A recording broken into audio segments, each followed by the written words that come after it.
Hallelujah, price lord. ಕರ್ತನಾದ ಯೇಸು ಕ್ರಿಸ್ತನ ನಾಮದಲ್ಲಿ ನಮ್ಮೆಲ್ಲ ಸಹೋದರ ಸಹೋದರಿಯನ್ನ ವಂದಿಸ್ತೇವೆ. ನೀವಿನ್ನೂ ವರ್ಡ್ ಆಫ್ ಟ್ರೂತ್ ಎಂಬ ಚಾನಲ್ನ ಮೊದಲನೇ ಬಾರಿಗೆ ವೀಕ್ಷಿಸುತ್ತಿರುವುದಾದರೆ ದಯವಿಟ್ಟು ಸಬ್ಸ್ಕ್ರೈಬ್ ಮಾಡ್ಕೊಳ್ಳಿ, ಲೈಕ್ ಮಾಡಿ, ಶೇರ್ ಮಾಡಿ, ಹಾಗೂ ನಿಮ್ಮ ಪ್ರಾರ್ಥನಾ ಮನವಿಗಳನ್ನು ನಮಗೆ ಕಮೆಂಟ್ ಮೂಲಕವಾಗಿ ತಿಳಿಸಿರಿ. ಹಾಗೆ ಕೆಳಗೆ ಕೊಟ್ಟಿರುವಂತಹ ನಂಬರನ್ನು ನಿಮ್ಮ ಪ್ರಾರ್ಥನಾ ಮನವಿಗಳಿರೋದಾದರೆ ನೀವು ತಿಳಿಯಪಡಿಸಬಹುದಾಗಿದೆ. ನಮ್ಮ ಪ್ರತಿನಿತ್ಯ ಗೂಗಲ್ ಮೀಟ್ನಲ್ಲಿ ನಡೆಯುವಂಥ ಪ್ರಾರ್ಥನೆಗಳಿಗೆ ಜಾಯ್ನ್ ಆಗಬೇಕಾದಲ್ಲಿ ಕೆಳಗೆ ಕೊಟ್ಟಿರುವಂಥ ನಂಬರನ್ನು ಸಂಪರ್ಕಿಸಿರಿ. Praise the lord. ಕರ್ತನ ನಾಮಕ್ಕೆ ಮಹಿಮೆ ಉಂಟಾಗಲಿ. ಈ ಮೂಲಕ ನನ್ನ ಮಾತುಗಳನ್ನು ವೀಕ್ಷಿಸುತ್ತಿರುವಂಥ ನಿಮ್ಮೆಲ್ಲರಿಗೂ ಪ್ರಭುವಾದ ಯೇಸು ಕ್ರಿಸ್ತನ ನಾಮದಲ್ಲಿ ನನ್ನ ಪ್ರೀತಿಯ ವಂದನೆಗಳನ್ನು ತಿಳಿಸುವನಾಗಿದ್ದೇನೆ. ನೀವೆಲ್ಲರೂ ದೇವರ ವಾಕ್ಯನ ಕೇಳುವುದರಲ್ಲಿ ತುಂಬ ಸಂತೋಷವಾಗಿ ಕೇಳುತ್ತಿದ್ದೀರಿ ಎಂಬುದಾಗಿ ನಾನು ನೆನೆಸಿ ದೇವರಿಗೆ ಮಹಿಮೆ ಸಲ್ಲಿಸುವನಾಗಿದ್ದೇನೆ. ಪ್ರತಿ ದೇವರ ವಾಕ್ಯನ ಕೇಳಿ ನೀವು ಬಲ ಹೊಂದುತ್ತಿದ್ದೀರಿ ಎಂಬುದಾಗಿ ನಾನು ನೆನೆಸುವನಾಗಿದ್ದೇನೆ. ಕಾರಣ ದೇವರ ವಾಕ್ಯ ಜೀವವುಳ್ಳದ್ದು, ಅದು ನಮ್ಮೊಳಗಡೆ ಅದು ಜೀವವನ್ನು ಉಂಟು ಮಾಡುವಂಥದ್ದಾಗಿದೆ. ದೇವರ ವಾಕ್ಯ ಪರಿಶುದ್ಧವಾದದ್ದು, ನಮ್ಮೊಳಗಡೆ ಪರಿಶುದ್ಧತೆಯನ್ನು ತರುವಂಥದ್ದಾಗಿದೆ. ಅದರಿಂದ ದೇವರ ವಾಕ್ಯನ ನಾವು ಹೆಚ್ಚಾಗಿ ಕೇಳುವಾಗ ದೇವರ ಆ ಚಿತ್ತಕ್ಕೆ ಒಳಗಾಗಿ ಹೋಗ್ಲಿಕ್ಕೆ ದೇವರು ನಮಗೆ ಸಹಾಯ ಮಾಡುವವರಾಗಿದ್ದಾರೆ. ಅದರಿಂದ ಜೀವವುಳ್ಳ ವಾಕ್ಯಗಳನ್ನು ಕೇಳಲಿಕ್ಕಾಗಿ, ಆ ವಾಕ್ಯಗಳು ನಮ್ಮೊಂದಿಗೆ ಮಾತಾಡ್ಲಿಕ್ಕಾಗಿ ಕಣ್ಣುಗಳನ್ನು ಮುಚ್ಚೋಣ, ನಾವು ಪ್ರಾರ್ಥನೆ ಮಾಡೋಣ. ಪ್ರೀತಿ ಸ್ವರೂಪನಾದ ತಂದೆ, ಒಳ್ಳೆ ಸಮಯಕ್ಕಾಗಿ ಸ್ತೋತ್ರ. ಪ್ರತಿದಿನ ನಿನ್ನ ವಾಕ್ಯಗಳನ್ನು ನಾವು ಧ್ಯಾನಿಸ್ಲಿಕ್ಕೆ ನೀನು ಕೊಟ್ಟ ಕೃಪೆಗಾಗಿ ಸ್ತೋತ್ರ. ಈ ದಿನವೂ ಕೂಡ ನೀನು ನನ್ನೊಂದಿಗೆ ಮಾತಾಡು ದೇವರೇ. ಮಾತಾಡುವಂಥ ವಿಷಯಗಳು ನಿನ್ನ ಮಕ್ಕಳಿಗೆ ಕರ್ತನೆ ಅಪ್ಪ ದೇವರೇ ಒಂದು ಬದಲಾವಣೆಗೆ ಕಾರಣವಾಗುವ ಹಾಗೆ ನೀನು ಕೃಪೆ ಕೊಡು ಎಂಬುದಾಗಿ ಪ್ರಾರ್ಥಿಸ್ತೇನೆ. ಪ್ರತ್ಯೇಕವಾಗಿ ಈ ದಿನ ಯಾವ ವಿಷಯದ ಕುರಿತು ನಿನ್ನ ಮಕ್ಕಳೊಂದಿಗೆ ನೀನು ಮಾತಾಡ್ಲಿಕ್ಕಿದೆಯೋ ಆ ವಿಷಯದಲ್ಲಿ ಧಾರಾಳವಾಗಿ ಮಾತಾಡು. ಆ ಮಕ್ಕಳು ಅದರಲ್ಲಿ ಧೈರ್ಯ ಹೊಂದಿಕೊಳ್ಳುವ ಹಾಗೆ ದೇವರೇ, ನಿನ್ನ ವಾಕ್ಯದ ಮೂಲಕ ಜೀವ ಹೊಂದಿಕೊಳ್ಳುವ ಹಾಗೆ, ನಿನ್ನ ವಾಕ್ಯದ ಮೂಲಕ ಪರಿಶುದ್ಧತೆಯನ್ನು ಹೊಂದಿಕೊಳ್ಳುವ ಹಾಗೆ, ನಿನ್ನ ವಾಕ್ಯದ ಮೂಲಕ ದೇವರ ಒಂದು ಪ್ರತ್ಯೇಕತೆಯನ್ನು ಹೊಂದಿಕೊಳ್ಳುವ ಹಾಗೆ ಬೇಕಾದ ಕೃಪೆಯನ್ನು ಕೊಡು. ಈ ದಿನ ನೀನೇ ಮಾತಾಡು, ನೀನೇ ಬಲಪಡಿಸು ಎಂಬುದಾಗಿ ನಿನ್ನ ಕರಗಳಲ್ಲಿ ಒಪ್ಪಿಸ್ತೇವೆ. ನಿನ್ನ ಜೀವವುಳ್ಳ ವಾಕ್ಯದ ಮೂಲಕ ನಮ್ಮೊಬ್ಬೊಬ್ಬರೊಂದಿಗೂ ಒಡನಾಡು, ನೀ ನಡೆಸು. ಎಲ್ಲ ಘನತೆ ಮಹಿಮೆ ನಿನಗೆ, ಯೇಸುವಿನ ನಾಮದಲ್ಲಿ ತಂದೆಯೇ, ಆಮೇನ್ ಆಮೇನ್. ದಿನದ ವಾಕ್ಯ ಸಂದೇಶದ ವಿಷಯ ಏನಾಗಿದೆ ಎಂಬುದಾಗಿ ನಾವು ನೋಡೋದಾದ್ರೆ, ದೇವರು ನಮ್ಮನ್ನ ಆರಿಸಿಕೊಂಡ ಉದ್ದೇಶಗಳು, ನಮ್ಮನ್ನ ದೇವರು ಯಾವುದಕ್ಕಾಗಿ ಆರಿಸಿಕೊಂಡಿದ್ದಾರೆ ಅನ್ನೋದ್ರ ಕುರಿತು ಉದ್ದೇಶಗಳನ್ನು ನಾವು ತಿಳಿದುಕೊಳ್ಳೋಣ. ದೇವರು ಆರಿಸಿಕೊಂಡ ಉದ್ದೇಶಗಳು ಎಂಬುದಾಗಿರುವಂಥ ವಿಷಯದ ಕುರಿತು ನಾವು ಇದನ್ನ ಧ್ಯಾನ ಮಾಡಲಿಕ್ಕಿದ್ದೇವೆ. ಮೊದಲನೇದಾಗಿ ದೇವರು ನಮ್ಮನ್ನ ಯಾವುದಕ್ಕಾಗಿ ಆರಿಸಿಕೊಂಡಿದ್ದಾರೆ ಎಂಬುದನ್ನ ಒಂದು ವಚನದ ಮೂಲಕ ನಾವು ಧ್ಯಾನ ಮಾಡೋಣ. ಧರ್ಮೋಪದೇಶ ಕಾಂಡ 7ನೇ ಅಧ್ಯಾಯದ 6ನೇ ವಚನ ನಾವು ಓದಿಕೊಳ್ಳೋದಾದ್ರೆ ಹೀಗೆ ಬರೆಯಲ್ಪಟ್ಟಿದೆ: ಯಾಕೆಂದರೆ ನೀವು ನಿಮ್ಮ ದೇವರಾದ ಯೆಹೋವನಿಗೆ ಮೀಸಲಾದ ಜನಾಂಗವಾಗಿದ್ದೀರಲ್ಲವೇ, ಆತನು ಭೂಲೋಕದಲ್ಲಿರುವ ಸಮಸ್ತ ಜನಾಂಗಗಳಲ್ಲಿ ನಿಮ್ಮನ್ನೇ ಸೊಕ್ಕಿಯ ಜನರಾಗುವುದಕ್ಕೆ ಆದುಕೊಂಡನು ಎಂಬುದಾಗಿ ನಾವು ವಾಕ್ಯದಲ್ಲಿ ಓದಿಕೊಳ್ತೇವೆ. ಹಾಗಾದ್ರೆ ದೇವರು ನಮ್ಮನ್ನು ಆರಿಸಿಕೊಂಡ ಉದ್ದೇಶಗಳಲ್ಲಿ ಒಂದನೇದಾಗಿ ತನ್ನ ಸ್ವಂತ ಜನರಾಗ್ಲಿಕ್ಕಾಗಿ ನಮ್ಮನ್ನ ದೇವರು ಆರಿಸಿಕೊಂಡಿದ್ದಾರೆ. ಸೊಕ್ಕಿಯ ಜನರಾಗ್ಲಿಕ್ಕಾಗಿ ಅಂದ್ರೆ ಆತನಿಗೆ ಸ್ವಂತವಾಗ್ಲಿಕ್ಕಾಗಿ ನಮ್ಮನ್ನ ದೇವರು ಆರಿಸಿಕೊಂಡಿದ್ದಾನೆ. ಹಾಗಾದ್ರೆ ಪ್ರಿಯರೇ, ದೇವರು ನಮ್ಮನ್ನ ಯಾವುದಕ್ಕಾಗಿ ಆರಿಸಿಕೊಂಡಿದ್ದಾನೆ ಅಂದ್ರೆ ತನ್ನ ಸ್ವಂತದವರಾಗ್ಲಿಕ್ಕಾಗಿ. ಈ ಕಾಲಘಟ್ಟಗಳಲ್ಲಿ ನೋಡ್ರಿ, ಅನೇಕರು ಆರಿಸಿಕೊಳ್ತಾರೆ, ಅವರವರ ಕೆಲಸಗಳಿಗಾಗಿ ಆರಿಸಿಕೊಳ್ತಾರೆ. ಅವರ ಕೆಲಸ ಮುಗಿದ ನಂತರವಾಗಿ ನಮ್ಮನ್ನ ಕೈ ಬಿಟ್ಬಿಡ್ತಾರೆ. ಅನೇಕರು ಆರಿಸಿಕೊಳ್ತಾರೆ, ಅವರಿಗೆ ಬೇಕಾದ ರೀತಿಯಲ್ಲಿ ನಮ್ಮನ್ನ ನಡೆಸಿಕೊಳ್ಳಿಕ್ಕಾಗಿ ಆರಿಸಿಕೊಳ್ತಾರೆ. ಆದ್ರೆ ನಮ್ಮ ದೇವರು ಆರಿಸಿಕೊಂಡಿರುವಂಥದ್ದು ತನ್ನ ಸ್ವಂತ ಜನರಾಗ್ಲಿಕ್ಕಾಗಿ. ಒಂದು ಕೆಲಸ ಮಾಡಿ ಮುಗಿಸಿ ನಂತರ ನೆನ್ಪಾಡಿಗೆ ನೀನು ಹೋಗು ಅಂತ ಹೇಳಲಿಕ್ಕಲ್ಲ ದೇವರು ನಮ್ಮನ್ನ ಆರಿಸಿಕೊಂಡಿರೋದು, ತನ್ನ ಸ್ವಂತ ಜನರಾಗಿ ನಮ್ಮನ್ನ ಆರಿಸಿಕೊಂಡಿದ್ದಾರೆ. ಅಂದ್ರೆ ಸೊಕ್ಕಿಯ ಜನರಾಗಿ, ತನಗೆ ಮೀಸಲಾದ ಒಂದು ಜನಾಂಗವಾಗಿರ್ಲಿಕ್ಕಾಗಿ ದೇವರು ನಮ್ಮನ್ನ ನಿಮ್ಮನ್ನ ಆರಿಸಿಕೊಂಡಿದ್ದಾನೆ. ಹಾಗಾದ್ರೆ ನೀವು ದೇವರಿಗೆ ಸ್ವಂತ ಜನರಾಗಿದ್ದೇವೆ. ಮನುಷ್ಯರು ನಮ್ಮನ್ನ ಕೈ ಬಿಡ್ಬೋದು, ಅಗಲಿ ಬಿಡ್ಬೋದು, ಆದ್ರೆ ನಮಗೆ ಅಗಲದೇ ಇರುವಂತ ಒಂದು ದೇವರು, ನಮ್ಮನ್ನ ಬಿಟ್ಟು ಬಿಡದೆ ಇರುವಂತ ಒಂದು ದೇವರು ಯಾರಂದ್ರೆ ನಮ್ಮ ಪ್ರಭುವಾದ ಯೇಸು ಕ್ರಿಸ್ತನು. ಯಾಕೆಂದ್ರೆ ಆತನು ನಮ್ಮನ್ನು ಆರಿಸಿಕೊಂಡಿದ್ದಾನೆ. ಸುಮ್ಮನೆ ಆತನು ಆರಿಸಿಕೊಂಡಿಲ್ಲ, ತಾನು ನಮಗೋಸ್ಕರ ಕ್ರಿಯೆ ಕೊಟ್ಟು ಆತನು ಬೆಲೆ ಕೊಟ್ಟು ನಮ್ಮನ್ನು ಆರಿಸಿಕೊಂಡಿದ್ದಾನೆ. ಆರಿಸಿಕೊಂಡದಕ್ಕೆ ಒಂದು ಉದ್ದೇಶ ಏನಂದ್ರೆ ತನ್ನ ಸ್ವಂತ ಜನರಾಗ್ಲಿಕ್ಕಾಗಿ ದೇವರು ನಮ್ಮನ್ನು ಆರಿಸಿಕೊಂಡಿದ್ದಾರೆ. ಹಾಗಾದ್ರೆ ಪ್ರಿಯರೇ, ನಿನ್ನನ್ನು ನೋಡಿ ಯಾರಾದ್ರೂ ಪ್ರಶ್ನೆ ಮಾಡ್ತಿರೋದಾದ್ರೆ ನಿನಗಾಗಿ ಯಾರಿದ್ದಾರೆ, ನಿನ್ನ ಪರವಾಗಿ ಯಾರು ಮಾತಾಡ್ತಾರೆ, ನಿನ್ನ ಪರವಾಗಿ ಯಾರು ನಿಲ್ತಾರೆ, ನಿನ್ನ ಪರವಾಗಿ ಯಾರು ವಾದ ಮಾಡ್ತಾರೆ, ನಿನಗಾಗಿ ಯಾರು ಇಲ್ವಲ್ಲ ಎಂಬುದಾಗಿರುವಂತ ಒಂದು ಪ್ರಶ್ನೆ ನಿನ್ನ ಜೀವಿತದಲ್ಲಿ ಜನರು ಮಾಡ್ತಿರೋದಾದ್ರೆ ನಿನಗಾಗಿ ಒಬ್ಬರಿದ್ದಾರೆ. ನಿನ್ನನ್ನು ಆರಿಸಿಕೊಂಡಂತ ಸೊಕ್ಕಿಯ ಜನರಾಗ್ಲಿಕ್ಕಾಗಿ ಆರಿಸಿಕೊಂಡಂತ ಪ್ರಭುವಾದ ಯೇಸು ಕ್ರಿಸ್ತನು. ಆತನು ನಿನ್ನನ್ನು ಆರಿಸಿಕೊಂಡದ್ದು ತನ್ನ ಸ್ವಂತದವನಾಗಿ, ತನ್ನ ಸ್ವಂತ ಮಗನಾಗ್ಲಿಕ್ಕಾಗಿ ಆತನು ನಿನ್ನನ್ನು ಆರಿಸಿಕೊಂಡಿದ್ದಾನೆ. ಹಾಗಾದ್ರೆ ನಮಗಾಗಿ ಇರುವಂತ ಒಂದು ದೇವರು ಪ್ರಭುವಾದ ಯೇಸು ಕ್ರಿಸ್ತನಾಗಿದ್ದಾನೆ. ಆತನ ಸೊಕ್ಕಿಯ ಜನರುಗಳು ನಾವಾಗಿದ್ದೇವೆ. ಆತನಿಗೆ ಸ್ವಂತ ಜನರು ನಾವಾಗಿದ್ದೇವೆ. ಹಾಗಾದರೆ ಆತನಿಗೆ ನಾವು ಸ್ವಂತ ಆದರೆ ಆತನು ನಮಗೂ ಕೂಡ ಸ್ವಂತವಾಗಿದ್ದಾನೆ. ಆದರೆ ನಮ್ಮ ಜೀವಿತದಲ್ಲಿ ಏನೆಲ್ಲ ಪರಿಸ್ಥಿತಿಗಳಲ್ಲಿ ನಾವು ಹಾದು ಹೋಗಬೇಕಾಗಿ ಬಂದರೂ ಕೂಡ ಆತನು ನಮ್ಮನ್ನೇನು ಬಿಡಲ್ಲ, ಕೈ ಬಿಡಲ್ಲ. ಆತನು ಎಂದಿಗೂ ನಮ್ಮನ್ನು ತೊರೆದು ಬಿಡಲ್ಲ. ಆತನು ನಮ್ಮನ್ನು ಜೊತೆಗಾರನಾಗಿದ್ದು ನಡೆಸುವವನಾಗಿದ್ದಾನೆ. ಹಾಗಾದರೆ ಮೊದಲನೇದಾಗಿ ದೇವರು ನಿಮ್ಮನ್ನು ಆರಿಸಿಕೊಂಡ ಉದ್ದೇಶಗಳಲ್ಲಿ ಮೊದಲನೇದಾಗಿರುವಂಥ ಉದ್ದೇಶ ಏನಂದರೆ ತನ್ನ ಸ್ವಂತ ಜನರಾಗಲಿಕ್ಕಾಗಿ, ಸ್ವಕೀಯ ಜನರಾಗಲಿಕ್ಕಾಗಿ ದೇವರು ನಮ್ಮನ್ನು ಆರಿಸಿಕೊಂಡಿದ್ದಾನೆ. ಎರಡನೇದಾಗಿರುವಂಥ ಉದ್ದೇಶವನ್ನು ನಾವು ಓದಿಕೊಳ್ಳೋದಾದರೆ ಯೋಹಾನನು ಬರೆದ ಸುವಾರ್ತೆ ಅದರ 15ನೇ ಅಧ್ಯಾಯದ 16ನೇ ವಚನದಲ್ಲಿ ಹೀಗೆ ಬರೆಯಲ್ಪಟ್ಟಿದೆ, ನೀವು ನನ್ನನ್ನು ಆರಿಸಿ ತೆಗೆದುಕೊಂಡಿಲ್ಲ, ನಾನು ನಿಮ್ಮನ್ನು ಆರಿಸಿ ತೆಗೆದುಕೊಂಡೆನು. ನೀವು ಹೊರಟು ಹೋಗಿ ಫಲ ಕೊಡುವವರಾಗಬೇಕೆಂತಲೂ ನೀವು ಕೊಡುವ ಫಲ ನಿಲ್ಲುವಂತದಾಗಬೇಕೆಂತಲೂ ನಿಮ್ಮನ್ನು ನೇಮಿಸಿದ್ದೇನೆ. ಹೀಗಿರಲಾಗಿ ನನ್ನ ಹೆಸರಿನಲ್ಲಿ ತಂದೆಯನ್ನ ಏನೇನು ಬೇಡಿಕೊಳ್ಳುವಿರೋ ಅದನ್ನೆಲ್ಲ ಆತನು ನಿಮಗೆ ಕೊಡುವನು. ಇಲ್ಲಿ ದೇವರ ವಾಕ್ಯ ಹೀಗೆ ಬರೆಯಲ್ಪಟ್ಟಿದೆ, ನೀವು ನನ್ನನ್ನು ಆರಿಸಿ ತೆಗೆದುಕೊಂಡಿಲ್ಲ, ನಾನು ನಿಮ್ಮನ್ನು ಆರಿಸಿ ತೆಗೆದುಕೊಂಡಿದ್ದೇನೆ. ಹಾಗಾದ್ರೆ ಪ್ರಿಯರೇ, ಒಂದು ಚಿಂತೆ ಇದರ ಮಧ್ಯದಲ್ಲಿ ನಿಮ್ಮ ನೆನಪಿನಲ್ಲಿ ಇರಲಿಕ್ಕಾಗಿ ನಾನು ಮಾತಾಡ್ತೇನೆ. ನೀವು ಯಾರು ಯೇಸು ಸ್ವಾಮಿಯನ್ನು ಆರಿಸಿ ತೆಗೆದುಕೊಂಡಿಲ್ಲ, ಯೇಸು ಸ್ವಾಮಿಯೇ ನಿಮ್ಮನ್ನು ಆರಿಸಿ ತೆಗೆದುಕೊಂಡಿದ್ದಾನೆ. ನಮ್ಮನ್ನು ಆರಿಸಿ ತೆಗೆದುಕೊಂಡ ಸ್ಥಳ ಯಾವುದಂದ್ರೆ, ನಾವು ಯೋಹಾನನ ಬರೆಸುವಾರ್ತೆ 15ನೇ ಅಧ್ಯಾಯದಲ್ಲಿ 1ನೇ ವಚನದಲ್ಲಿ ನಾವು ಓದ್ಬೋದು, ಆತನು ತನ್ನ ಆ ದ್ರಾಕ್ಷೆ ಬಳ್ಳಿಯೊಂದಿಗೆ ಕಸಿ ಕಟ್ಟಲಿಕ್ಕಾಗಿ ದೇವರು ನಮ್ಮನ್ನು ಆರಿಸಿಕೊಂಡಿದ್ದಾರೆ. ಹಾಗಾದ್ರೆ ನಾವು ಆತನ ದ್ರಾಕ್ಷೆ ಬಳ್ಳಿಯಿಂದ ಒಂದು ಬೇರೆ ಕೊಂಬೆಯಲ್ಲಿದ್ದವರಾಗಿದ್ದೇವೆ. ಅಂದ್ರೆ ಆತನ ಆ ದ್ರಾಕ್ಷೆ ಬಳ್ಳಿಗೆ ಸಂಬಂಧ ಪಡದೇ ಇರುವಂತ ಕಾಡು ಒಂದು ದ್ರಾಕ್ಷೆ ಗಿಡದೊಂದಿಗೆ ನಾವು ಕಾಡು ಕೊಂಬೆಗಳಾಗಿದ್ದೇವೆ. ಅಂದ್ರೆ ಅದರ ಅರ್ಥ ಲೋಕದಲ್ಲಿ, ಲೋಕದ ಸಂಬಂಧದಲ್ಲಿ, ಲೋಕದ ಪಾಪದಲ್ಲಿ ನಾವು ಅನೇಕ ಲೌಕಿಕವಾದ ಫಲಗಳನ್ನ, ಬೇಡದಿರುವಂತ ಕ್ರಿಯೆಗಳನ್ನ ಮಾಡುವಂತ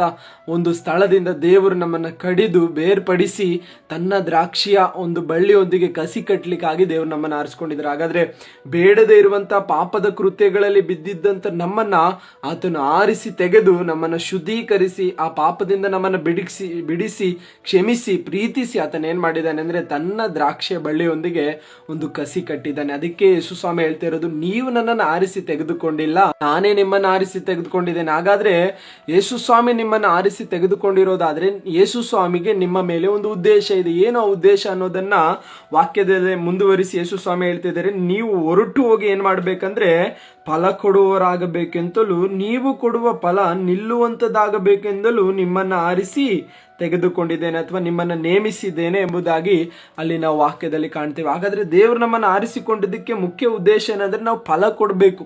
ಹಾಗಾದ್ರೆ ದೇವರು ನಮ್ಮನ್ನು ಆರಿಸಿಕೊಂಡ ಉದ್ದೇಶಗಳಲ್ಲಿ ಒಂದನೇದಾಗಿ ಸ್ವಕೀಯ ಜನರಾಗ್ಲಿಕ್ಕಾಗಿ ಆರಿಸಿಕೊಂಡಿದ್ದಾನೆ. ಎರಡನೇದಾಗಿ ನಾವು ನೋಡ್ಬೋದು, ನಾವು ಫಲ ಕೊಡ್ಲಿಕ್ಕಾಗಿ ಆರಿಸಿಕೊಂಡಿದ್ದಾನೆ. ಎಂತ ಫಲ ಅಂದ್ರೆ ನಿಲ್ಲುವಂತ ಒಂದು ಫಲ ಕೊಡ್ಲಿಕ್ಕಾಗಿ ದೇವರು ನಮ್ಮನ್ನ ಆರಿಸಿಕೊಂಡಿದ್ದಾನೆ. ಹಾಗಾದ್ರೆ ಪ್ರಿಯರೇ, ದೇವರ ಆರಿಸುವಿಕೆಗೆ ತಕ್ಕ ಹಾಗೆ ನಾವೇನ್ ಮಾಡ್ಬೇಕಂದ್ರೆ ಒಳ್ಳೆ ಫಲಗಳನ್ನ ಕೊಡುವವರಾಗಬೇಕು. ನಮಗೆ ಗಲಾತ್ಯ ಪತ್ರಿಕೆಯಲ್ಲಿ ನೋಡಬಹುದು ಒಳ್ಳೆಯ ಫಲಗಳ ಕುರಿತು, ಅಲ್ಲಿ ಪ್ರೀತಿ, ಸಂತೋಷ, ಸಮಾಧಾನ, ದೀರ್ಘಶಾಂತಿ, ದಯೆ, ಉಪಕಾರ, ಇಂತಿಂತ ಫಲಗಳನ್ನ ನಾವಲ್ಲಿ ಬರೆಯಲ್ಪಟ್ಟಿದೆ. ನಾವು ಗಲಾತ್ಯ ಪತ್ರಿಕೆಯನ್ನು ಓದುವಾಗ ಅಲ್ಲಿ ನಮಗೆ ಆ ವಾಕ್ಯಗಳನ್ನ ಕಂಡುಕೊಳ್ಳಬಹುದು ಪ್ರಿಯರೇ. ಹಾಗಾದ್ರೆ ಗಲಾತ್ಯ ಪತ್ರಿಕೆಯಲ್ಲಿ ಬರೆಯಲ್ಪಟ್ಟ ರೀತಿಯಲ್ಲಿ ಅಂತ ಫಲಗಳನ್ನ ನಾವು ಕೊಡದೆ ಹೋದ್ರೆ ನಮ್ಮ ಜೀವಿತದಲ್ಲಿ ಏನಾಗಲ್ಲ ಅಂದ್ರೆ ಯೇಸು ಸ್ವಾಮಿ ಒಂದಿಗೆ ಆತನು ಉದ್ದೇಶಿಸುವ ರೀತಿಯಲ್ಲಿ ಫಲ ಕೊಡ್ಲಿಕ್ಕೆ ನಮಗಾಗಲ್ಲ.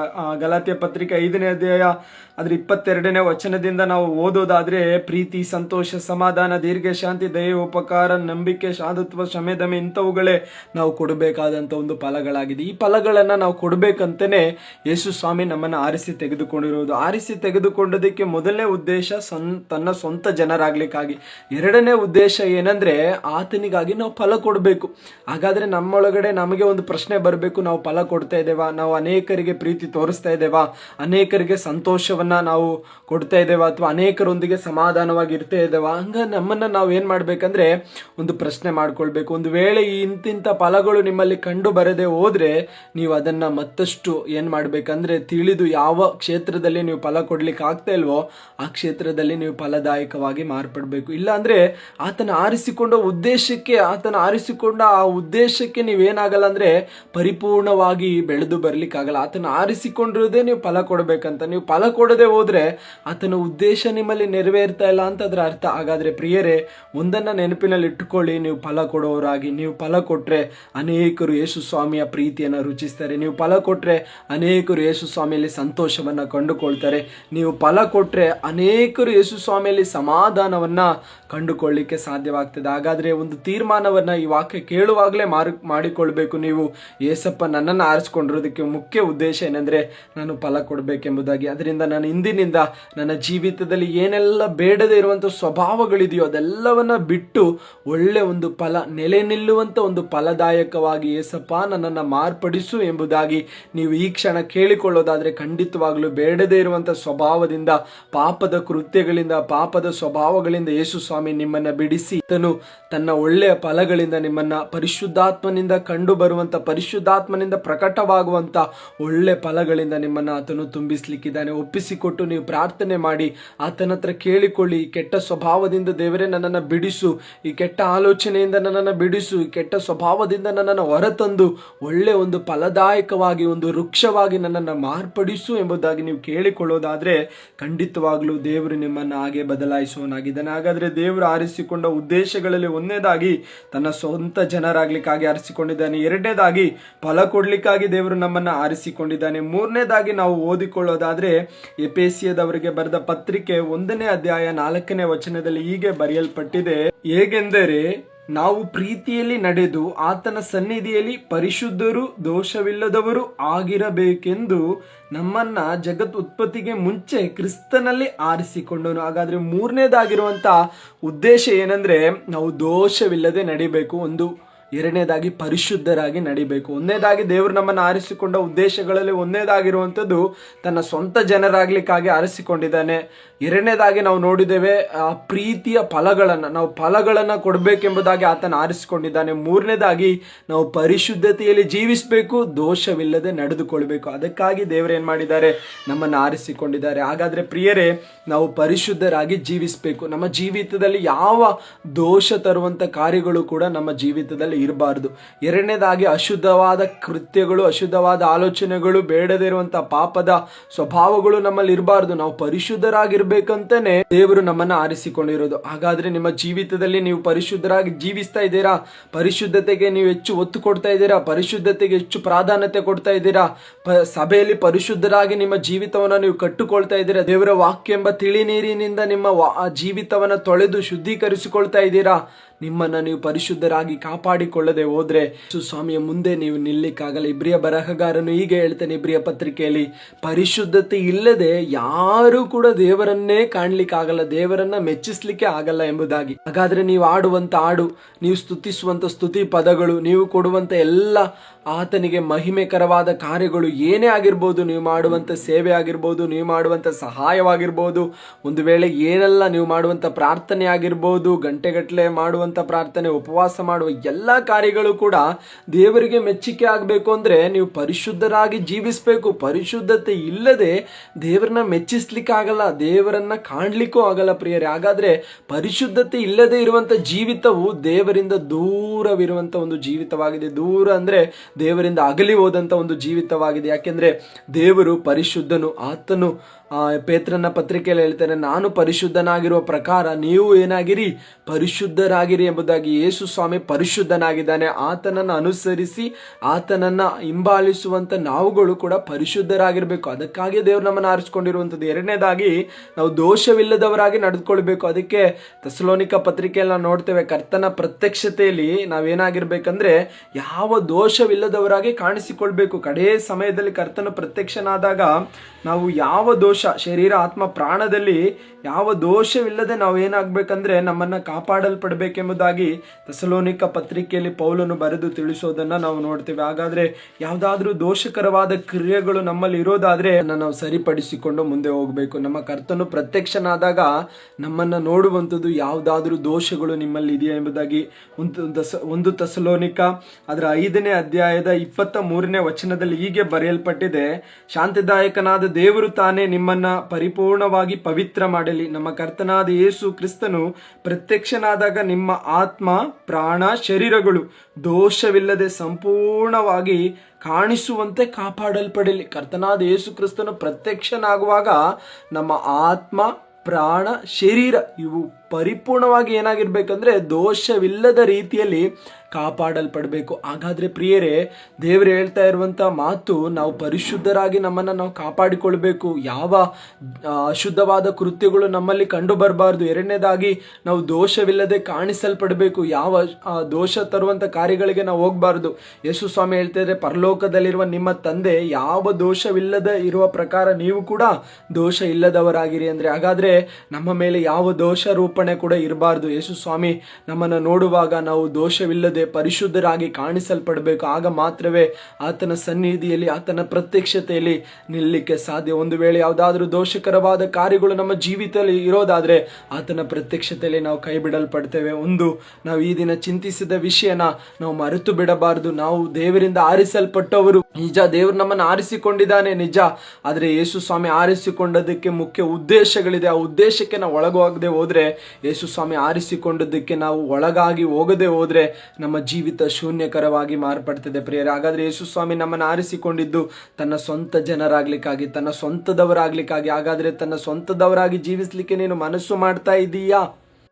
ಪ್ರಯಾಸ ಪಡದೆ ಹೋದ್ರೆ, ತನ್ನ ಸ್ವಂತ ಜನರಾಗ್ಲಿಕ್ಕಾಗಿ ನಾವು ಮನಸ್ಸನ್ನ ಬಿಟ್ಟು ಕೊಡದೆ ಹೋದ್ರೆ ಎಲ್ಲಿ ತನ್ನ ಸ್ವಂತದವರು ಎಂಬುದಾಗಿ ನಮ್ಮನ್ನ ಜನರ ಮುಂದೆ ಸಾಕ್ಷಿಯಾಗಿ ಆತನ ಹೇಳಿಕೊಳ್ಳಿಕ್ಕೆ ಸಾಧ್ಯವಾಗ್ತದೆ ಪ್ರಿಯರೇ. ಹಾಗಾದ್ರೆ ಯೇಸು ಸ್ವಾಮಿ ನಮ್ಮನ್ನು ಆರಿಸಿಕೊಂಡಿರೋದು ತನ್ನ ಸ್ವಂತ ಜನರಾಗ್ಲಿಕ್ಕಾಗಿ. ಆದ್ರೆ ನಾವು ನಮ್ಮನ್ನ ಬಿಟ್ಟು ಕೊಡದೆ, ಯೇಸು ಸ್ವಾಮಿಗೆ ನಮ್ಮ ಮನಸ್ಸನ್ನ ಬಿಟ್ಟು ಕೊಡದೆ, ನಮ್ಮ ಶರೀರವನ್ನ ಬಿಟ್ಟು ಕೊಡದೆ, ನಮ್ಮ ಆಲೋಚನೆಯನ್ನ ಬಿಟ್ಟು ಕೊಡದೆ ಆತನಿಗೆ ನಾವು ಹೇಗೆ ಸ್ವಂತದವರಾಗ್ಲಿಕ್ಕೆ ಆಗ್ತದೆ? ಯೇಸು ಸ್ವಾಮಿ ನಮ್ಮನ್ನ ಅನೇಕರ ಮುಂದೆ ಈತನು ನನ್ನ ಮಗನು, ಈತನು ನನ್ನ ಮಗಳು ಎಂಬುದಾಗಿ ಎಲ್ಲಿ ಹೇಳಿಕೊಳ್ಳಿಕ್ಕೆ ಆಗ್ತದೆ? ನಮ್ಮನ್ನು ನಾವು ಬಿಟ್ಟು ಕೊಟ್ರೆ ಆತನು ನಮ್ಮ ಜೀವಿತದಲ್ಲಿ ನೆಲೆಗೊಂಡಿದ್ದು ನಮ್ಮನ್ನ ಆತನ ಮೂಲಕ ಪ್ರಕಟಿಸಲಿಕ್ಕೆ ಸಾಧ್ಯವಾಗುವಂತದ್ದಾಗಿರ್ತದೆ ಪ್ರಿಯರೇ. ಹಾಗಾದ್ರೆ ಯೇಸು ಸ್ವಾಮಿ ನನ್ನನ್ನ ನಿಮ್ಮನ್ನ ಆರಿಸಿಕೊಂಡಿದ್ದ ಮುಖ್ಯ ಉದ್ದೇಶ ಏನಂದ್ರೆ ತನ್ನ ಸ್ವಂತದವರು ಎಂಬುದಾಗಿ ಅನೇಕರಿಗೆ ನಮ್ಮನ್ನ ತೋರ್ಪಡಿಸ್ಲಿಕ್ಕಾಗಿ. ಹಾಗಾದ್ರೆ ನಿನ್ನನ್ನ ನೀನು ಬಿಟ್ಟು ಕೊಡೋದಾದ್ರೆ ಅನೇಕರ ಮುಂದೆ ಪರಲೋಕದ ತಂದೆ ಯೇಸು ಸ್ವಾಮಿಯ ಕುರಿತು ಸಾಕ್ಷಿ ಕೊಟ್ಟ ಹಾಗೆ, ಈತನು ನನ್ನ ಪ್ರಿಯನಾಗಿರುವ ಮಗನು, ಈತನನ್ನ ನಾನು ಮೆಚ್ಚಿದ್ದೇನೆ ಎಂಬುದಾಗಿ. ಅದೇ ಪ್ರಕಾರ ನಿನ್ನನ್ನ ಕುರಿತು ಯೇಸು ಸ್ವಾಮಿ ಹೇಳ್ತಾರೆ, ಈತನು ನನ್ನ ಪ್ರಿಯನಾಗಿರುವ ಮಗನು, ಈತನನ್ನ ನಾನು ಮೆಚ್ಚಿದ್ದೇನೆ ಎಂಬುದಾಗಿ ಪರಲೋಕದಿಂದ ಒಂದು ಶಬ್ದ ನನ್ನ ಕುರಿತು, ನಿನ್ನ ಕುರಿತು ಒಂದು ಸಾಕ್ಷಿಯಾಗಿ ಕೇಳಲ್ಪಡ್ತದೆ. ಯಾವಾಗ ಗೊತ್ತಾ? ನಿನ್ನನ್ನು ನೀನು ಪರಿಪೂರ್ಣವಾಗಿ ಬಿಟ್ಟು ಕೊಡುವಾಗ. ಎರಡನೇದಾಗಿ ನಾವು ನೋಡಿದ್ದೇವೆ, ನಾವು ಫಲ ಕೊಡ್ಲಿಕ್ಕಾಗಿ ದೇವರು ನಮ್ಮನ್ನು ಆರಿಸಿಕೊಂಡಿದ್ದಾನೆ. ಹಾಗಾದ್ರೆ ಪ್ರಿಯರೇ, ಉತ್ತಮವಾದ ಫಲದಾಯಕವಾಗಿ ನಿನ್ನ ಜೀವಿತ ಮಾರ್ಪಡ್ತಾ ಇದೆ. ಯಾವ ಫಲ ನೀನು ಕೊಡ್ತಾ ಇದೀಯಾ? ಬೇಡದೇ ಇರುವಂತ ಫಲನ ಅಥವಾ ಉಪಯೋಗ ಆಗುವಂಥ ಫಲನ? ಬೇರೆ ದ್ವೇಷ, ಕ್ರೋಧ, ಅಸಮಾಧಾನ, ಬೇಡದೇ ಇರುವಂಥ ಅಶುದ್ಧ ಕೃತ್ಯಗಳು, ಬರೀ ಬಗಳು, ಹೊಟ್ಟೆ ಕಿಚ್ಚು, ಇಂಥ ಫಲಗಳನ್ನು ಕೊಡ್ತಾ ಇದೆಯೋ? ಅಥವಾ ಪ್ರೀತಿ, ಸಂತೋಷ, ಸಮಾಧಾನ, ದೀರ್ಘ ಶಾಂತಿ, ದಯೆ, ಉಪಕಾರ, ಇಂತಿಂಥ ಫಲಗಳನ್ನು ನೀವು ಕೊಡ್ತಾ ಇದ್ದೀರಿ. ಯಾವ ಫಲ ನಿನ್ನಿಂದ ಹೊರಟು ಬರ್ತಾ ಇದೆ? ನಿನ್ನ ಕೊಡುವಂಥ ಫಲದ ನಿಮಿತ್ತ ದೇವರಿಗೆ ಎಷ್ಟು ಮಹಿಮೆ ಹೋಗ್ತಾ ಇದೆ ಎಂಬುದನ್ನು ನೀನು ಒಂದು ಬಾರಿ ನಿನ್ನ ಜೀವಿತದಲ್ಲಿ ಧ್ಯಾನಿಸಿ ನೋಡ್ತೀಯಾ? ನಿನ್ನ ಜೀವಿತದಲ್ಲಿ ಎಷ್ಟು ಫಲದಾಯಕವಾಗಿ ನೀನು ಇದೆಯಾ? ನಿನ್ನ ಮಾತಿನಲ್ಲಿ, ನಿನ್ನ ಕ್ರಿಯೆಯಲ್ಲಿ, ನಿನ್ನ ನೋಟದಲ್ಲಿ, ನಿನ್ನ ಶರೀರದ ಭಾವಗಳಲ್ಲಿ ಎಷ್ಟು ನೀನು ಫಲಗಳನ್ನು ಕೊಡ್ತಾ ಇದೆಯಾ ಎಂಬುದಾಗಿ ನಿನ್ನನ್ನು ನೀನು ಒಂದು ಬಾರಿ ಪರೀಕ್ಷಿಸಲಿಕ್ಕೆ ಸಾಧ್ಯವಾಗ್ತದೆ. ಒಳ್ಳೆ ಫಲಗಳನ್ನು ಕೊಡೋಣ. ದೇವರು ನಿನ್ನನ್ನು ಆರಿಸಿಕೊಂಡಿರುವಂಥದ್ದು ಒಳ್ಳೆ ಫಲ ಕೊಡ್ಲಿಕ್ಕಾಗಿ, ಆ ಫಲಗಳು ನಿಲ್ಲುವಂಥದ್ದಾಗಲಿ, ನಿನ್ನ ಆ ಮಾತುಗಳು ಅನೇಕರು ರುಚಿಸಬೇಕು. ನಿನ್ನ ಆ ಪ್ರೀತಿಯ ಮಾತುಗಳು ಅನೇಕರು ಕ್ರಿಸ್ತನ ಪ್ರೀತಿಗೆ ಬರುವಂತದ್ದಾಗಬೇಕು. ನಿನ್ನ ಆಲೋಚನೆ ಅನೇಕರಿಗೆ ಒಳ್ಳೆ ವಿಧವಾದ ಆಲೋಚನೆಗಳಾಗಿ ಮಾರ್ಪಡಬೇಕು. ನಿನ್ನ ಸಮಾಧಾನ ಅನೇಕರಿಗೆ ಸಮಾಧಾನ ಕೊಡುವಂತದ್ದಾಗಬೇಕು. ನಿನ್ನ ಸಂತೋಷ ಅನೇಕರಲ್ಲಿ ಸಂತೋಷವನ್ನು ಉಂಟು ಮಾಡುವಂತದ್ದಾಗಬೇಕು. ನಿನ್ನನ್ನು ಕಾಣುವಾಗಲೇ ಯೇಸು ಸ್ವಾಮಿಯ ಪ್ರೀತಿಯನ್ನು ಅವರು ಕಾಣುವಂತ ರೀತಿಯಲ್ಲಿ ನಿನ್ನ ಫಲಗಳು ಏನಾಗಬೇಕಂದ್ರೆ ನಿನ್ನ ಜೀವಿತದಿಂದ ಪ್ರಕಟವಾಗಬೇಕು. ಸಮರ್ಪಿಸೋಣ. ದೇವರು ನಿನ್ನನ್ನು ಒಂದು ಫಲದಾಯಕವಾಗಿ ಮಾರ್ಪಡಿಸ್ತಾರೆ. ಮೂರನೇದಾಗಿ ನಾವು ನೋಡಿದ್ದೇವೆ, ಪರಿಶುದ್ಧರು ದೋಷವಿಲ್ಲದವರಾಗಿ ನಾವು ನಡೆದುಕೊಳ್ಬೇಕು. ಹಾಗಾದ್ರೆ ನಮ್ಮ ಜೀವಿತದಲ್ಲಿ ಪರಿಶುದ್ಧತೆ ಎನ್ನುವಂಥದ್ದು ತುಂಬಾ ಇಂಪಾರ್ಟೆಂಟ್ ಆದ ವಿಷಯವಾಗಿದೆ. ಅದರಿಂದಲೇ ದೇವರ ಚಿತ್ತ ಏನಂದ್ರೆ ಥೆಸಲೋನಿಕ ಪತ್ರಿಕೆ 1 ಥೆಸಲೋನಿಕ 4:3 ಹೀಗೆ ಬರೆಯಲ್ಪಟ್ಟಿದೆ, ದೇವರ ಚಿತ್ತ ಏನಂದ್ರೆ ನೀವು ಶುದ್ಧರಾಗಿರ್ಬೇಕು, ನೀವು ಪರಿಶುದ್ಧರಾಗಿರ್ಬೇಕು ಅನ್ನೋದೇ ಆತನ ಇಷ್ಟ. ಅದಕ್ಕೆ ಪೇತ್ರನ ಹೇಳ್ತಾ ಇರುವಂತದ್ದು, ದೇವರು ಪರಿಶುದ್ಧನಾಗಿರೋ ಪ್ರಕಾರ ನೀವು ಪರಿಶುದ್ಧರಾಗಿರಿ. ಆತನ ಇಷ್ಟ ಏನಂದ್ರೆ ನೀವು ಪರಿಶುದ್ಧರಾಗಿರ್ಬೇಕು ಅಂತ. ಅದಕ್ಕೆ ತೆಸಲೋನಿಕ ಪತ್ರಿಕೆಯಲ್ಲಿ 5:23 ನಾವು ನೋಡಿದ್ದೇವೆ, ಪ್ರಭುವಾದ ಯೇಸು ಕ್ರಿಸ್ತನ ಪ್ರತ್ಯಕ್ಷನಾದಾಗ ನಮ್ಮ ಪ್ರಾಣ ಆತ್ಮ ಶರೀರಗಳು ದೋಷವಿಲ್ಲದ ರೀತಿಯಲ್ಲಿ ಕಾಪಾಡಲ್ಪಡಬೇಕು. ನಾವು ದೋಷವಿಲ್ಲದೆ ಇರಬೇಕು ಅನ್ನೋದೇ ತಂದೆಯ ಇಷ್ಟ. ಯಾಕೆಂದ್ರೆ ತಂದೆಯು ಕೂಡ ಯಾವ ದೋಷ ಇಲ್ಲದ ರೀತಿಯಲ್ಲಿ ತನ್ನನ್ನು ತಾನು ಪ್ರಕಟಿಸಿಕೊಂಡಿದ್ದಾನೆ. ಹಾಗಾದ್ರೆ ಪ್ರಿಯರೇ, ನಿನ್ನ ಕುರಿತು ಯಾರಾದರೂ ಒಂದು ದೋಷಾರೋಪಣೆ ಹೊರಿಸ್ತಾ ಇದ್ದಾರಾ? ನಿನ್ನ ಕುರಿತು ಅಪವಾದಗಳನ್ನು ಹೊರಿಸ್ತಾ ಇದ್ದಾರೆ, ನಿನ್ನ ಮಾತಿನಲ್ಲಿ ಸರಿ ಇಲ್ಲ, ನಿನ್ನ ನೋಟದಲ್ಲಿ ಸರಿ ಇಲ್ಲ, ನಿನ್ನ ಕ್ರಿಯೆಗಳಲ್ಲಿ ಸರಿ ಇಲ್ಲ, ನಿನ್ನ ನಡತೆಯಲ್ಲಿ ಸರಿ ಇಲ್ಲ ಎಂಬುದಾಗಿ ಯಾರಾದರೂ ನಿನ್ನ ಮೇಲೆ ದೋಷ ಆರೋಪಣೆ ಹೊರಿಸ್ತಾ ಇದ್ದಾರಾ? ಅದರಲ್ಲಿ ನೀನು ಸರಿಪಡಿಸ್ಕೊಳ್ಬೇಕು. ಅವರ ಮೇಲೆ ನೀನು ಸಿಟ್ಟುಗೊಳ್ಳೋದಲ್ಲ, ಅವರ ಮೇಲೆ ತಿರುಗಿ ಬೀಳೋದಲ್ಲ, ಅವರ ಮೇಲೆ ಕೋಪಿಸಿಕೊಳ್ಳೋದಲ್ಲ. ನಿನ್ನಲ್ಲಿ ಯಾವುದಾದ್ರೂ ದೋಷಗಳು ಕಂಡು ಬರೋದಾದ್ರೆ ಅದು ನಿನ್ನನ್ನು ದೇವರು ಆರಿಸಿಕೊಂಡದಕ್ಕೆ ಕಾರಣ ಏನಂದ್ರೆ ದೋಷವಿಲ್ಲದವರಾಗಿ ನಡಿಬೇಕಂತ. ಅದರಿಂದ ದೋಷಗಳು ನಿನ್ನಲ್ಲಿ ಕಂಡು ಬಂದು ಮನುಷ್ಯರು ಅದನ್ನು ಗುರುತಿಸಿ ನಿನಗೆ ಹೇಳ್ತಾ ಇರೋದಾದ್ರೆ ಅದರಲ್ಲಿ ನೀನು ಸರಿಪಡಿಸ್ಕೊಳ್ಬೇಕು. ಒಂದು ವೇಳೆ ಸರಿಪಡಿಸಿಕೊಳ್ಳದೆ ಹೋದ್ರೆ ನಿನಗಾಗುವ ನಷ್ಟ ಏನು ಗೊತ್ತಾ? ಕರ್ತನ ಪ್ರತ್ಯಕ್ಷತೆಯಲ್ಲಿ ನೀ ಕೈ ಬಿಡಲ್ಪಡ್ತೀಯ, ಕರ್ತನ ಆಗಮನದಲ್ಲಿ ನೀನು ಎತ್ತಲ್ಪಡಲ್ಲ. ಅದಕ್ಕೆ ಆತ್ಮ ಪ್ರಾಣ ಶರೀರ ಯಾವುದರಲ್ಲೂ ಯಾವ ದೋಷವೂ ಇರಬಾರ್ದು. ನಮ್ಮ ಮಾತಿನಲ್ಲಿ, ನಮ್ಮ ಕ್ರಿಯೆಯಲ್ಲಿ, ನಮ್ಮ ನೋಟದಲ್ಲಿ, ನಮ್ಮ ಆಲೋಚನೆಯಲ್ಲಿ ಯಾವ ದೋಷವೂ ನಮ್ಮ ಮೇಲೆ ಮತ್ತೊಬ್ಬರು ಹೊರಿಸುವಂತ ರೀತಿಯಲ್ಲಿ ಇರಬಾರ್ದು.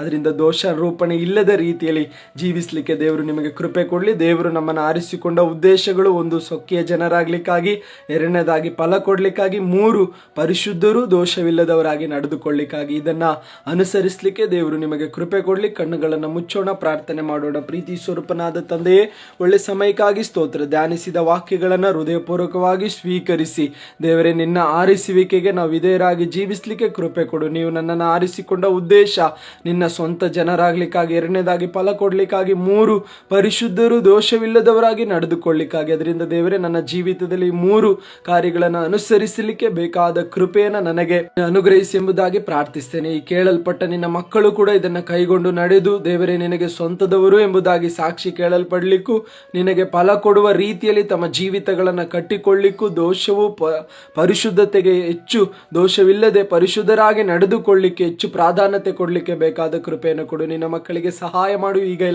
ಯಾರೆಲ್ಲ ಕರ್ತನೆ ಕಣ್ಣೀರಿನಿಂದ ನಿನ್ನ ಮುಂದೆ ಒಪ್ಪಿಕೊಳ್ತಾ ಇದ್ದರು, ನಾನು ದೋಷಿ, ನನ್ನ ಜೀವಿತದಲ್ಲಿ ಅನೇಕ ತಪ್ಪುಗಳು ಕಂಡು ಬಂದಿದೆ ಎಂಬುದಾಗಿ ಅವರನ್ನು ಕ್ಷಮಿಸು ಸ್ವಾಮಿ. ಯಾರೆಲ್ಲ ಪರಿಶುದ್ಧತೆಯನ್ನು ನಷ್ಟಪಡಿಸಿಕೊಂಡಿದ್ದಾರೆ ಅವರಿಗೆ ಪರಿಶುದ್ಧತೆಯನ್ನು ಕೊಡು. ಯಾರೆಲ್ಲ ತಮ್ಮ ಫಲಗಳನ್ನು ದೇವರೇ ವ್ಯರ್ಥಪಡಿಸಿಕೊಂಡಿದ್ದಾರೋ ಆ ಫಲದಾಯಕವಾಗಿ ಮಾರ್ಪಡೆಯಲಿ. ಯಾರೆಲ್ಲ ನನ್ನ ಸ್ವಂತ ಜನರು ಎಂಬುದಾಗಿ ನೀನು ಹೇಳಿಕೊಳ್ಳದ ರೀತಿಯಲ್ಲಿ ಬೇಡದೇ ಇರುವ ಮಾರ್ಗದಲ್ಲಿದ್ದಾರೆ ಅವರೆಲ್ಲರಿಗೂ ಒಂದು ಬದಲಾವಣೆ ತರಬೇಕೆಂಬುದಾಗಿ ಪ್ರಾರ್ಥಿಸ್ತೇನೆ. ನೀನೇ ನಡೆಸು, ಒಂದು ಬದಲಾವಣೆ ಕೊಡು. ಇದುವರೆಗಳ ಕಾಲ ವಾಕ್ಯದ ಮೂಲಕ ನಮ್ಮೊಂದಿಗೆ ಮಾತನಾಡೋದಕ್ಕಾಗಿ ಸ್ತೋತ್ರ.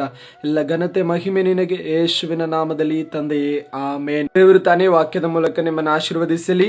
ಕೇಳಿದ ನೀವುಗಳು ಆಶೀರ್ವದಿಸಲ್ಪಟ್ಟಿರೋದಾದ್ರೆ ಅನೇಕರಿಗೆ ವಾಕ್ಯಗಳನ್ನು ಕಳಿಸಿಕೊಡಿರಿ.